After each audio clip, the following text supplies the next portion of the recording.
창립 47주년을 맞이해서 오후에는 사무엘하 6장 12절에서 19절 말씀을 통해서 법궤 이동과 반응, 이런 제목으로 은혜를 사모하도록 하겠습니다. 성막, 성전을 짓기 전에는 성막 안에 휘장 가운데 거했던 법궤, 그리고 성전 안에서는 이렇게 지성소에 놓여지게 되는 이 법궤는 성전에 있어서, 성막에 있어서 가장 상징적이고 중요한 이런 도구 법궤였습니다. 왜냐하면 그것에 하나님께서 임재하시고 거기에서 말씀하시는 그 법궤 뚜껑, 덮개가 속죄소여서 그 위에서 항상 말씀을 주시는 곳이 되어져서 이 죄악 많은 세상에 거룩하신 하나님이 거하실 수 없는 이런 죄악 세상에서 특별히 성막 안에서, 성전 안에서 내가 이곳에 있겠다, 이렇게 영광스러운 하나님의 임재가 임했던 곳이 바로 그곳이었습니다. 오늘 사무엘하 6장 전체적으로 우리가 이제 살펴보게 될 터인데, 사무엘하 6장 1절에서 보면 다윗이 무리 중에 3만 명을 뽑았다. 이 많은 경우에는 이 전투를 앞두고 이제 큰 전투일 때는 수십만 명을 모집하고, 이제 큰 전쟁이 아닐 때에는 몇만 명을 모집해서 전쟁에 임하게 되어지는데, 이 3만 명 정도면 이제 상당한 이런 전쟁 준비와 같은 준비 같은데, 실질적으로 전쟁을 위해서 모은 것은 아니었고, 법궤를 예루살렘 성읍으로 옮기기 위해서, 예루살렘을 이제 새로 정복해 가지고 그곳 성읍을 다윗성으로 이렇게 이름을 붙이면서 왕궁이 있는, 왕이 있는 성읍에 법궤가 있어야 된다, 이런 마음을 가지고 다윗은 법궤를 이동하기로 계획을 세우고 준비를 진행하고 있습니다. 그런데 6장 전체적으로 보면 처음에는 실시했다가 법궤 이동하는 것을 실패했고, 실패한 이후로 오벳에돔, 가드에 있는 오벳에돔의 집에 잠시 3개월 동안 머물러 있었는데, 하나님께서 그 오벳에돔의 집에 복을 주셔서 그 소식을 들은 다윗이 다시 이제 법궤 이동을 준비해서 다윗성으로 모셔오게 되어졌고, 이제 거기에서 그 두 번째는 온전히 성공해서 이제 이스라엘 중에서도 예루살렘 성 안에 이 법궤를 모시게 되는 이런 일들을 통해서 왕과 온 국민들이 즐거워하고 춤추며 찬양하면서 환영하고 있고, 딱 한 사람 이제 미갈이 그 다윗 왕의 행동을 보면서 업신여긴 것 때문에 이제 또 한 사람은 거기에서 낙오자가 되어지는 이런 교훈을 오늘 6장에서 주고 있습니다. 먼저 처음에 실패했던 법궤 이동의 실패 원인을 살펴보면은 2절에 법궤를 메어 오려고 이렇게 새 수레를 이제 만들어서 이동을 하고 있습니다. 분명히 말로는 다윗이 일어나서 자기와 함께 있는 모든 사람과 더불어 바알 유다로 가서 거기서 하나님의 궤를 메어 오려 하니, 하나님의 궤를 메어 와야지 하면서 말은, 표현은 그렇게 했는데, 실질적으로 이동할 때는 이제 이 메어 오는 것이 아니라 새 수레를 만들어서 수레에다가 법궤를 모시고, 우사 제사장이 이제 수레를 몰고 온 이스라엘은 그 주변에서 함께 가면서 즐거워하고 춤추고 악기를 연주하고 너무너무 이제 감사하면서 하나님께 영광을 돌리면서 아주 대국가적인 행사로 법궤 이동을 하고 있었습니다. 나곤의 타작마당에 이르렀을 때에 그 연주 소리에 놀랐는지 소가 막 뛰어가지고 뒤에 수레에 있던 법궤가 이제 떨어지는 이런 위기 상황에 놓였을 때에 소를 몰던 우사가 법궤가 땅에 떨어지지 않도록 붙들었는데 사람이 만지게 되면 이제 그 사람은 하나님의 영광을 침범하는 것이 되어져서 하나님의 심판이 임하게 되어져 웃사는 그 자리에서 죽게 되어집니다. 하나님께 묻고 하나님께 영광을 돌리고 하나님을 모시는 그 감동 속에서 나라를 통치하고자 하는 그 처음 가졌던 중심의 마음이 이렇게 한 사람의 죽음으로 말미암아서 충격으로 중단이 되어지는 이런 사건이 되어지고 말았습니다. 이렇게 좋은 의도를 가지고 시작을 했는데 무엇이 문제였는가? 거국적으로 왕과 백성과 제사장들 모두가 한 마음이 되어져서 법궤를 이동하는 아주 대국민 행사로 진행이 되어지는 이런 귀한 일이었는데 무엇이 문제였을까 찾아보면 분명히 법궤를 이동할 때 모세를 통해서 주신 말씀은 레위 지파 중에 구별된 이런 자들을 통해서 어깨에다가 메고 이동하게 했습니다. 그런데 다윗 시대에 와서는 이제 상당히 더 발전된 시대가 되어졌고 다른 짐을 싣고 다녔던 이런 수레가 아닌 오직 법궤 전용으로 법궤를 모셔오기 위해서 새롭게 법궤를 만드는 요즘으로 말하면 외제차 정도 될 만한 수레를 새로 이렇게 만들어 가지고 그 이동할 일을 진행했다고 하는 것을 보면 인간적으로 보면은 최고의 열정을 쏟아붓고 재정도 쏟아붓고 또 모든 사람들이 보기에 화려할 만한 이런 이동이 되어지도록 마음을 쓰고 있는 계획을 잘 세워서 진행하고 있는 이런 멋진 추진이었는데 하나님이 보실 때는 그 멋진 추진이 불순종 이렇게 딱 돼버립니다. 하나님이 주신 말씀대로가 아닌 우리 생각에 이렇게 하면 더 화려하고 좋지 않겠는가 하고 발전된 방식으로 시도했는데 하나님이 보실 때는 내가 말한 대로 안 하네 하는 불순종의 사건이 되어지고 말았습니다. 인간적으로는 훨씬 정성을 더한 것 같고 많은 국가적인 예산을 모아가지고 추진하는 거국적인 행사였지만 하나님은 얼마나 재정이 들어가고 수많은 사람이 동원되어지고 이렇게 그 온 백성들이 환호하면서 진행되는 큰 행사였다. 여기를 눈여겨보는 것이 아니라 처음 주신 말씀 그대로 진행하고 있는가 순종하고 있는가 하나님은 그것을 중심에 두고 보셨기 때문에 불순종으로 생각을 하고 심판하게 되어집니다. 이렇게 하나님께서 보시는 순종은 원래 말씀하셨던 그대로 순종하는 것 이것이 최고의 순종임을 보여주고 있습니다. 그래서 최고의 자세, 최고의 신앙의 자세는 이 시대의 사람들이 부러워할 만한 최고의 조건을 갖추어서 신앙생활하는 것보다는 성경 그대로 믿고 따라가는 말씀대로의 순종이 하나님께서 원하는 믿음의 모습인 것을 알아야 할 것입니다. 화려함도 수많은 예산도 많은 인력 동원보다 더 중요한 것은 하나님께서 지정한 대로 말씀하신 대로 그대로 순종하는 것이 최고의 신앙 자세라는 것을 말해주고 있습니다.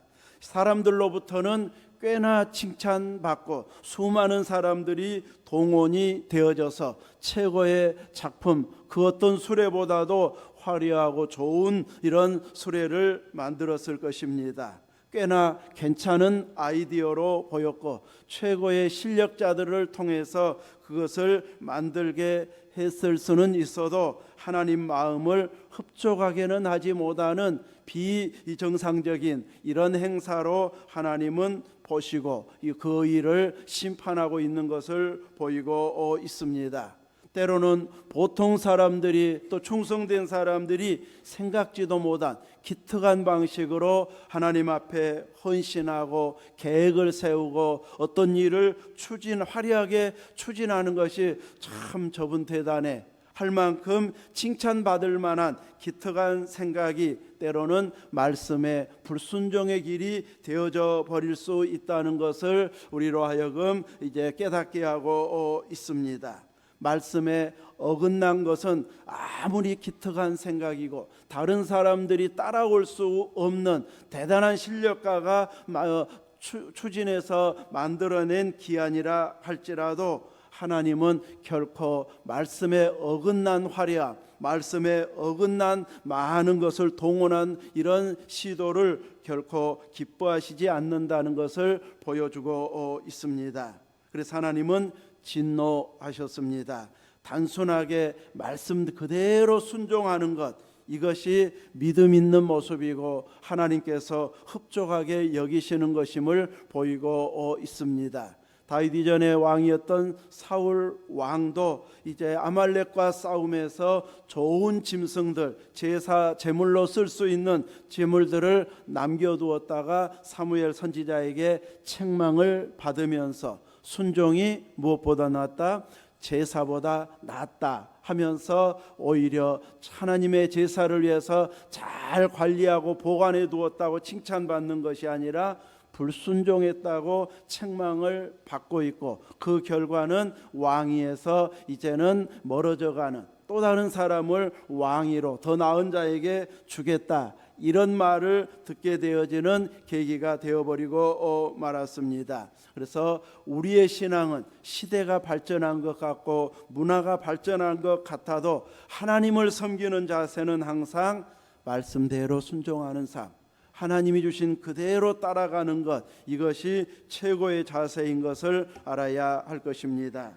이렇게 법궤에 실패한 이후 이제 나중에 성공하기 위해서 성공할 수 있도록 다시 시도할 수 있는 이런 길을 열어준 사람에 대해서 두 번째로 살펴보도록 하겠습니다.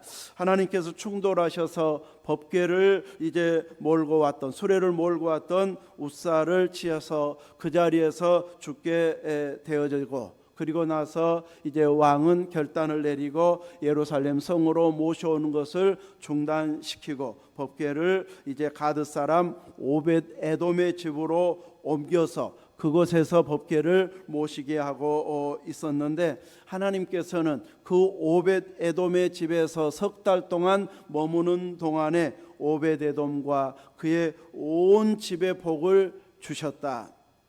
오벳에돔 한 사람에게만 복을 주셨으면, 혼자 아무 말 안 하고 있으면 복을 받았는지 안 받았는지 모르고 넘어갈 수 있지만, 오벳에돔과 그의 온 집에 복을 주심으로 인해서 들락날락하는 사람들, 신앙적인 사람들, 법궤 앞에서 묻거나 모시고자 했던 이런 수많은 이들이 왔다 갔다 하면서 하나님께서 이 가정에, 또 법궤를 모신 이 집에 이렇게 복을 주시네 하면서 소문이 나기 시작했고, 그 소문은 나중에 다윗의 귀에까지, 왕의 귀에까지 들어갈 만큼 하나님의 복이 임했던 것을 보이고 있습니다.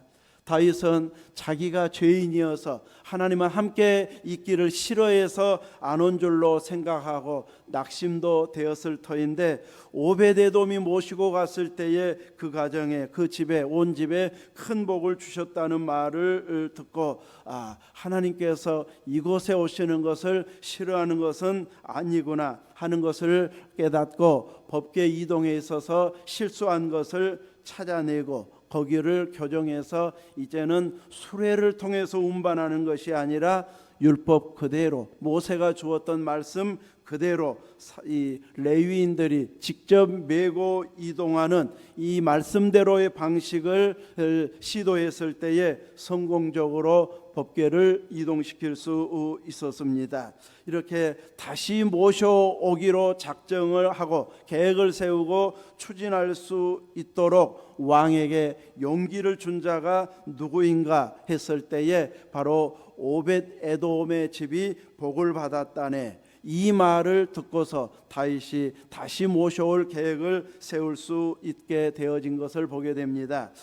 석 달이라고 하면은 그 짧은 시간에 모든 사람들이 깜짝 놀랄 만큼 복을 받기에는 그렇게 긴 기간은 아닌데, 하나님은 그 짧은 기간에도 사람들이 부러워하고 참 대단한 은혜가 있네, 이 가정이 임했네 하고 인정해 줄 만큼, 소문날 만큼 하나님의 복은 석 달 만에도 충분하게 주실 수 있다는 것을 보여주었습니다.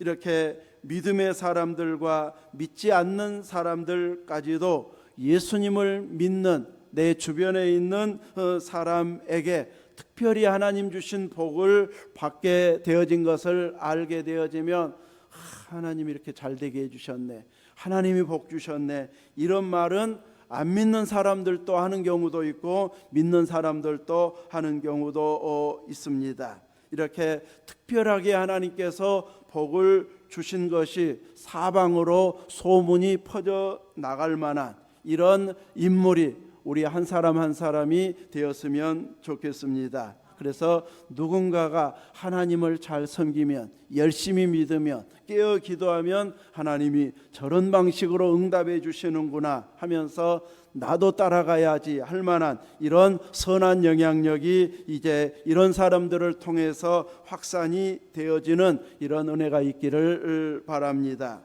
아무도 모르는 것을 내가 찾아내고 발명하고 개발해 가지고 이제 이 세상을 깜짝 놀랄 만한 이런 발명품을 만들어내는 것은 아무나 할 수 있는 일은 아닙니다.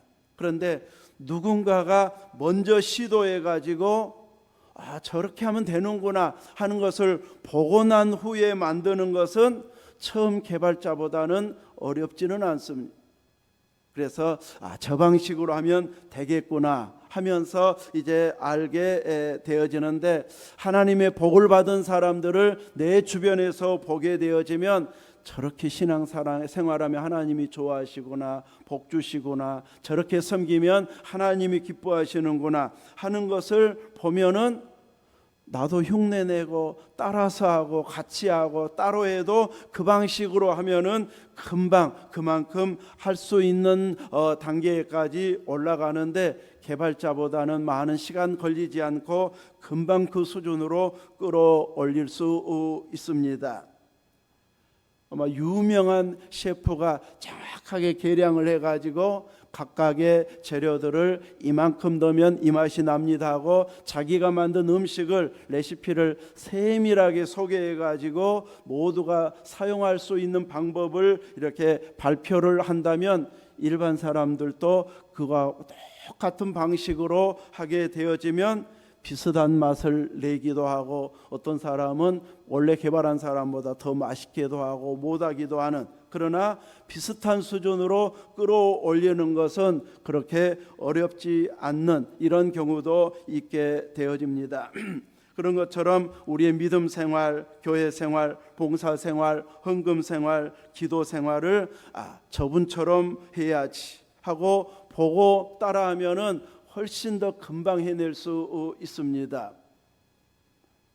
우리 김순덕 권사님 헌금 생활하는 거 보고 며느리 권사님이 돼갖고 헌금을 그것만 하냐고 그래갖고 그날부터 달라져갖고 헌금 생활이 이제는 액수가 막 달라졌어요.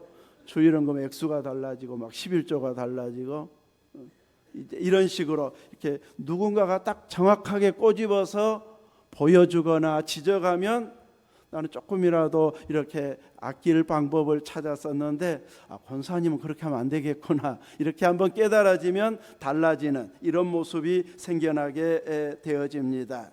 그래서 누군가가 개발하면 금방 비슷한 제품들이 나와버려 가지고 개발자는 오히려 돈을 못 버는 경우들도 있고, 그래서 이제 보호하기 위해서 다양한 방식을 국가에서 이제 만들어주고 있기도 합니다.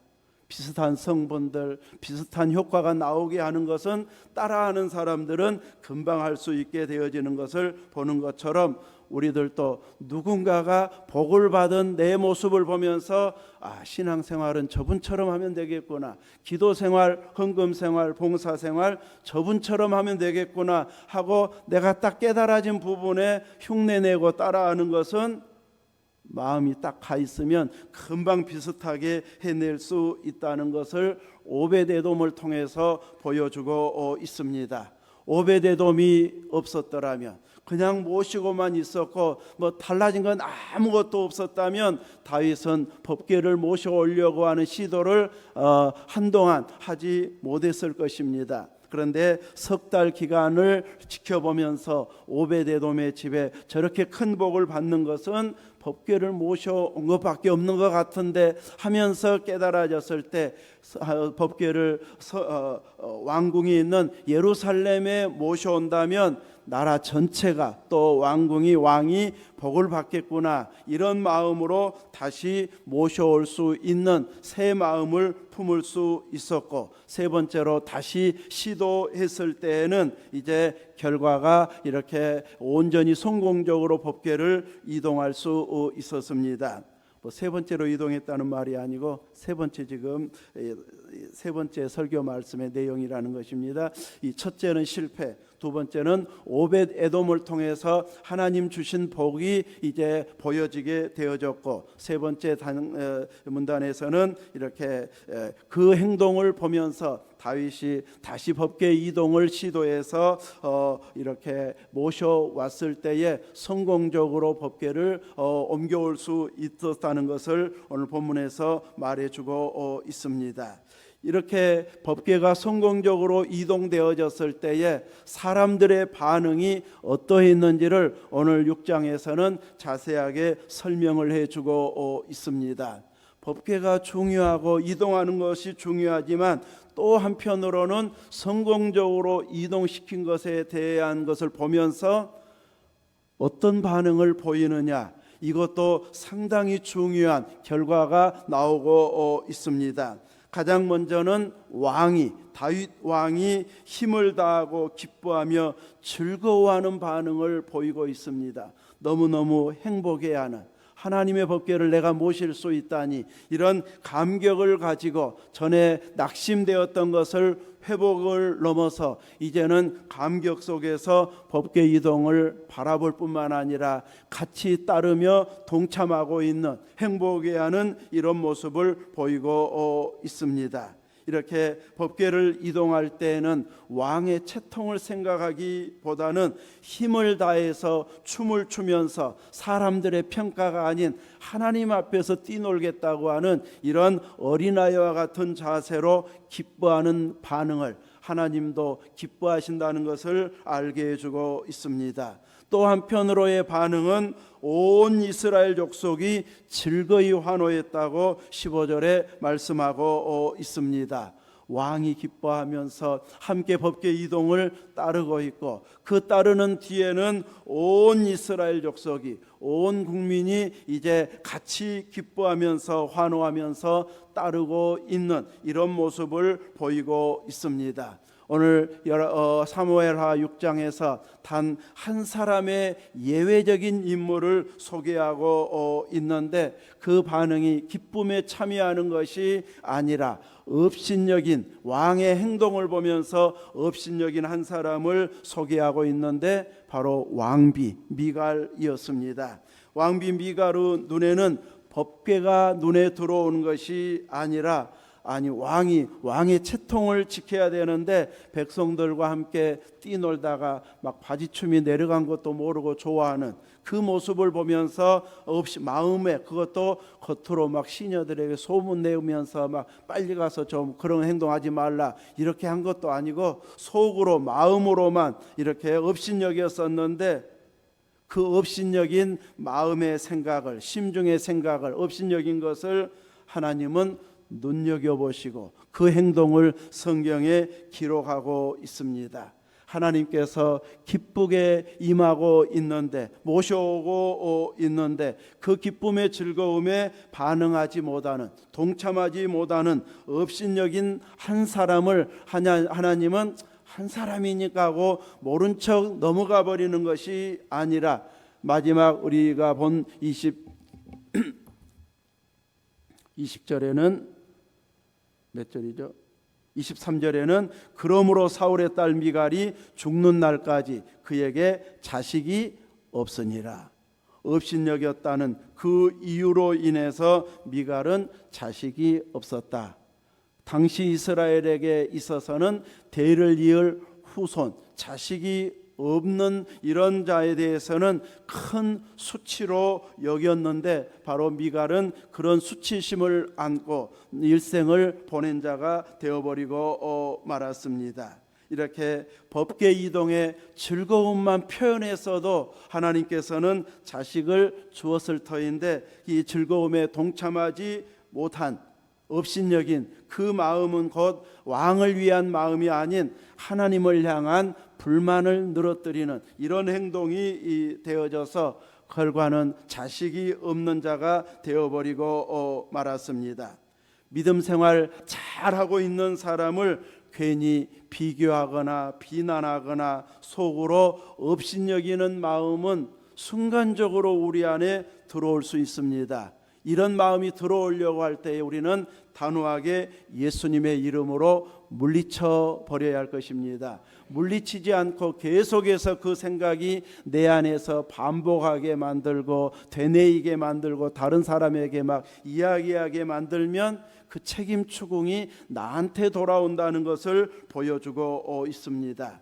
우리는 교회가 은혜스럽게 분위기가 만들어져 갈 때에 그 은혜스러운 분위기를 계속 이어가는 자, 확대해가는 자가 되어져야지 업신여기거나 비난하거나 또 뭔가 꼬투리를 잡아가지고 의욕을 꺾어버리는 이런 행동을 하게 될 때에는 이제 하나님께서 그를 또 책임 추궁한다는 것을 알게 해주고 있습니다. 미갈은 속으로만 심중에 업신 여겼는데 하나님은 그것까지도 들추어내고 있다고 하는 사실입니다. 그러므로 우리 마음 가운데 비판적이거나 업신 여기는 이런 마음들은 순간적으로는 스쳐 지나갈 수 있지만 우리 안에서 마치 새집 짓듯이 내 안에서 촘촘하게 집을 짓고 거주하게 하는 것을 허락해서는 안 될 것입니다. 단호하게 주의 이름으로 물리쳐서 더 이상 내 안에서 집중적으로 그 생각에 집중하지 못하도록 얼른 은혜로운 생각과 감사와 찬양으로 얼른 행동 분위기를 또 바꾸는 이런 자세를 통해서 항상 은혜에 동참하는 모습이 참 신앙인의 모습이어야 된다는 것을 보여주고 있습니다. 이렇게 법궤 이동을 통해서 온 국민들과 왕은 기뻐했고 왕은 너무 감격스러워서 거기 모인 모든 백성들을 향하여서 떡과 고기 조각, 건포도 한 덩이씩을 나누어 주면서 그 기쁨의 반응이 계속 집으로 돌아가서까지도 확대로 이어져 가도록, 그래서 그날도 그 다음 날도 계속 이어지면서 추억할 수 있도록 은혜를 주신 반면에 거기에 참여하지 못한 미갈에게는 이제 죽는 날까지 그에게 자식이 없었더라. 이것으로 그의 일생이 마무리되어져 버리는 참 부끄러운 기록물이 남는 자가 되어버리고 말았습니다. 우리들도 영적으로 깨어 있어서 은혜스러운 분위기 때에 믿음으로 반응하고 은혜로 반응하고 기쁨과 감사함으로 반응하는, 은혜에 동참하는 이런 반응의 행동이 우리 모두에게서 나올 수 있기를 주님의 이름으로 축원합니다. 아멘.